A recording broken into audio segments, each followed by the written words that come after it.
the last guest at Ravenswood Inn. I'm not sure why I chose Ravenswood Inn that night. Maybe it was a sheer exhaustion from a long day of travel or the pull of its looming, gothic silhouette against the midnight sky. Whatever it was, I regretted at the moment I stepped through the door. The lobby was dimly lit, with a faint scent of mildew and decay. The wallpaper peeled in long strips, and the once grand chandelier hung precariously, missing several crystals. A clock on the wall ticked unnaturally slow, its pendulum swinging as if caught in a thick fog. The desk clerk was peculiar. She wore an old-fashioned uniform, her pale face devoid of expression. Her voice was monotone as she handed me the key to room 404. "Top floor," she said, her gaze lingering just a second too long. "Enjoy your stay." Enjoy. The word felt misplaced, but I was too tired to question it. My suitcase bumped against the creaky stairs as I made my way up, the faint sound echoing through the otherwise silent inn. Each step groaned under my weight, and I couldn't shake the feeling that someone was watching me from the shadows. Room 404 was at the end of a long, narrow hallway. The brass numbers on the door were tarnished, but the key fit perfectly. Inside, the room was cold. The radiator rattled ineffectively, and the faint smell of dampness lingered. The bed looked ancient, with a heavy quilt draped over it, and the wallpaper, once floral, was now a murky gray. I locked the door and double-checked it for good measure. My plan was simple: sleep and leave first thing in the morning. But sleep didn't come easily. The wind howled outside, and the occasional creak of the building kept my nerves on edge. At some point, I must have drifted off because the next thing I remember was the knock. It was soft at first, almost tentative. I bolted upright in bed, my heart racing. Another knock followed, louder this time. I glanced at the clock. 3:12 a.m. "Who is it?" I called, my voice shaking. No answer, just a third knock, insistent. Slowly, I crept to the door and peered through the peephole. What I saw made my stomach churn. A man stood on the other side, hunched and trembling. His clothes were tattered, and he clutched a battered suitcase. His lips moved rapidly, but I couldn't hear what he was saying. "Who are you?" I demanded, my voice firmer this time. He stopped muttering and looked directly at the peephole. His eyes were wild, desperate. "Sophie," he rasped. "Sophie, is that you? I just need my key back." "Give it to me." My breath caught. "You have the wrong person. Go away." He shook his head violently. No. You promised. You promised me my room. I need my key, Sophie. I need it." I stepped back, my hands trembling. "If you don't leave, I'm calling the police." His face changed then. The desperation melted away, replaced by something sinister. His lips curled into a twisted smile. "You're the guest now," he whispered, and then he vanished. I stumbled back, my heart pounding in my chest. Flinging the door open, I looked down the hallway. It was empty, save for flickering light at the far end. No sign of the man, no sound of retreating footsteps, just silence. The rest of the night passed in a haze of fear and sleeplessness. Every creak, every gust of wind outside made me jump. By the time the sun rose, I felt like I'd aged a decade. I packed my things hurriedly and made my way downstairs, determined to leave that wretched place behind. The desk clerk was there, her expression as unreadable as before. "How was your stay?" she asked, her tone devoid of any real interest. "There was a man last night." I blurted. He knocked on my door. He said he needed his key. Then he disappeared. "Do you know anything about that?" She frowned slightly.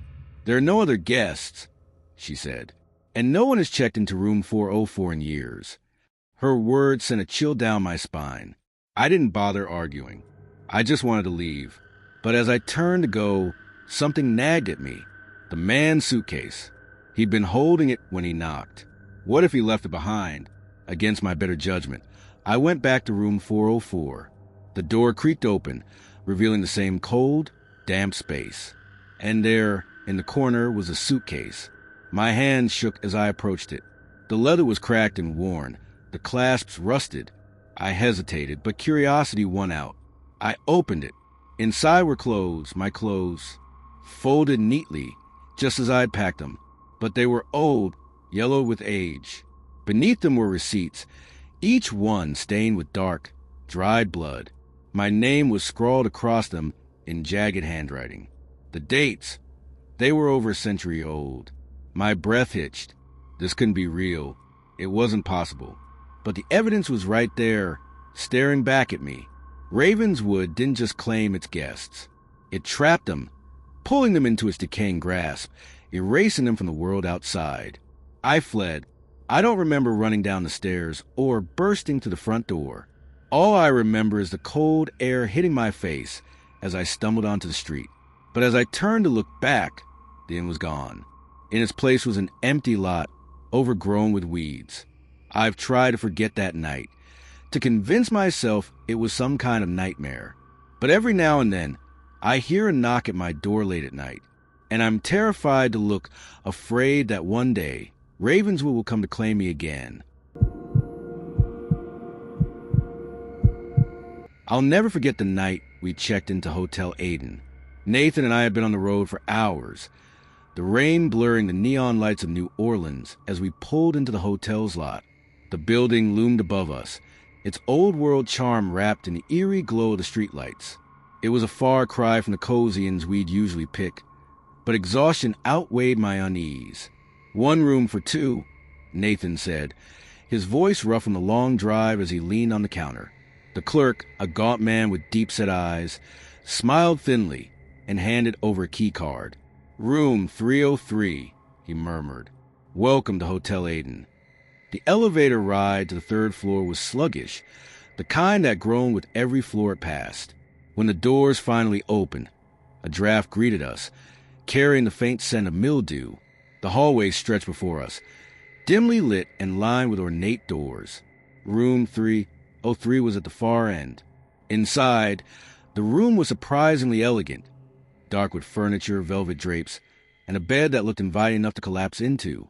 Nathan dropped our bags, and I pulled out my phone to check the doorbell app. We'd set it up to monitor our house, but it also worked as a security cam for the door. Just in case, I joked, tapping to activate the live feed. Nathan laughed, shaking his head. Nobody's stealing us from this room tonight. I wish I could say the unease disappeared as the hours passed, but the opposite was true. It started with the voices, faint whispers that seemed to seep through the vents. I paused mid-conversation to listen, and Nathan raised an eyebrow. "Do you hear that?" I asked. "Hear what?" he replied, already halfway through unpacking. "Voices," I said, pointing to the vent near the ceiling. But when we stood still, the only sound was a low hum of the air conditioning. Nathan shrugged. Probably just the pipes or something. We tried to brush it off, settling in for the night. Around midnight, my phone buzzed with an alert, motion detected. I opened the app to see a grainy image of the hallway outside our door. A figure stood there, pale, with hollowed eyes and a twisted smile. He leaned close to the camera, his gloved hand pressing against the lens as if to obscure the view. My stomach churned. "Nathan, look at this," I whispered, shoving the phone into his hand. "Maybe it's just some drunk guest," he said after a long pause, but I could see the tension in his jaw. "I'll check the door." "No," I hissed, grabbing his arm. What if he's still there? Nathan hesitated, but nodded. We stayed up for hours, staring at the door, but nothing else happened. Finally, exhaustion overtook us, and we fell asleep. When I woke, the air in the room felt wrong, cold and heavy. I turned over to shake Nathan awake, but his side of the bed was empty. "Nathan?" My voice cracked as I sat up. The room was still. The door to the hallway stood ajar, swinging gently as if caught in a breeze. "Nathan!" I called louder, throwing the blanket off and stumbling to the door. The hallway was empty, stretching out in eerie silence. I ran down to the front desk, my heart pounding. "My husband's missing," I blurted out, gripping the counter. He was in room 303, but now... The clerk looked up, his expression unreadable. "Ma'am, we don't have a room 303. "What? That's impossible. We checked in last night. You gave us the key card yourself." I insisted, slamming the card down on the counter. But when I looked again, the key card was blank. No room number, no logo, just an empty white rectangle. The clerk's lips tightened. "Are you feeling all right?" Panic surged. I rushed back upstairs, ignoring his protests. The hallway seemed longer than before, twisting in ways it shouldn't. Where room 303 had been, there was only a blank wall. I hammered my fist against it, screaming Nathan's name, but no sound came in return. For the next few hours or days, I couldn't tell anymore, I wandered the hotel. Every hallway led back to the same place. The whispers grew louder, mocking me, repeating words I couldn't understand. My phone stopped working, the screen showing only static when I tried to play back the footage from the night before. Eventually, I found myself in the basement. It was colder down there, the air damp and tinged with the unmistakable scent of decay. The walls were lined with what looked like old morgue drawers. I opened one out of desperation, but it was empty. The whispers turned to laughter. "It's your room now," they said, the words overlapping, echoing through my mind until I couldn't tell if they were coming from the vents or from inside me. That's where they found me days later. I was wandering aimlessly, clutching the blank key card. When they asked about Nathan, I stared at them, confused. "Who?" I asked. The footage from my phone had been erased, replaced by static and faint whispers. Nobody could explain what had happened. The hotel denied any record of our stay, and when I tried to find it again, it was gone. In its place was an empty lot, overgrown with weeds and littered with debris. Sometimes I still hear those whispers. Late at night, when the world is quiet, they find me. "It's your room now," they say, and I can't help but wonder if they're right.